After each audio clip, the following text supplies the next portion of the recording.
jaaraama Seex Ahmed Tijaan. keroog lu nekk wax na ko sëñ Babacar nag dafa gërëm sëriñ Ndakaaru piir bés ma dégg ko nee na ma bi sa maam dogee te loolu yéena ko moom de nee na bi sa maam dogee ne ñett ma seet si góor gi ma jama jóob di maam di bàyyi ci yow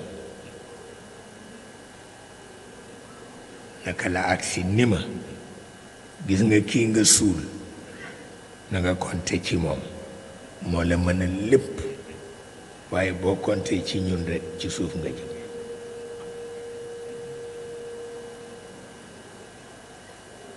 ne ma toog commissaire bi agsi tubaab la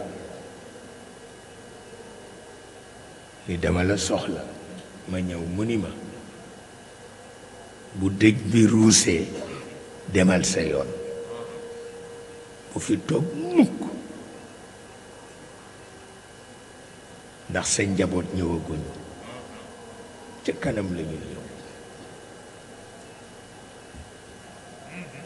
sa njaboot ñëwaguñu ca kanam la ñu ñëw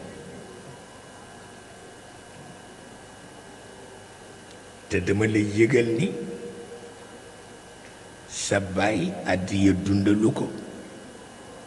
dañu àndoon ak moom kenn amu ci dara yàlla rekk a leen boole woon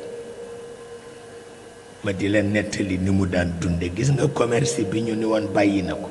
bàyyiwu ko daf ko mujj di doxal digganteem ak tubaab yi benn taalibe bokk ci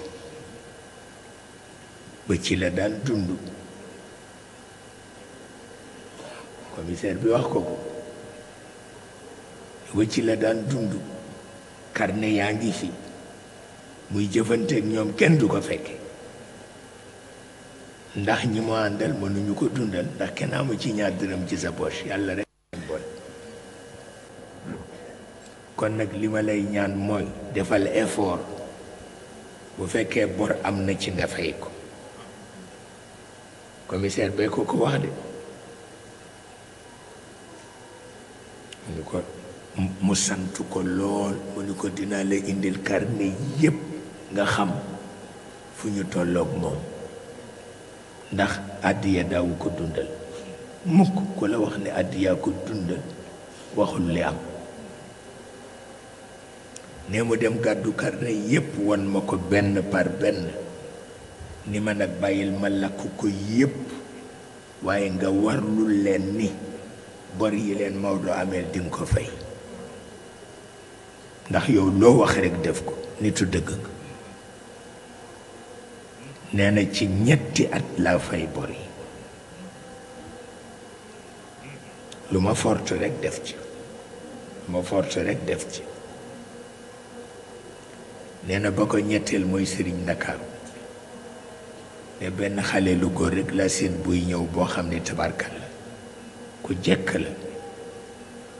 te it mu ngi ci diggu dooleem nee na ndeke Alaaji Ibrahima Jóob la nee na ba mu ñëwee nuyoog man ba noppi ni ma dama fi bëgg a toog wéttali la ba dëj bi ruus nee na gëmewuma ko sax ndax boobu miinuma kenn nee mu di ma wéttali ba ni dëj bi ruuse ñu àndandoo dem tabarkal pour wax la ni nit fokk am fu mu jaar loolu mënul ñàkk te dafa am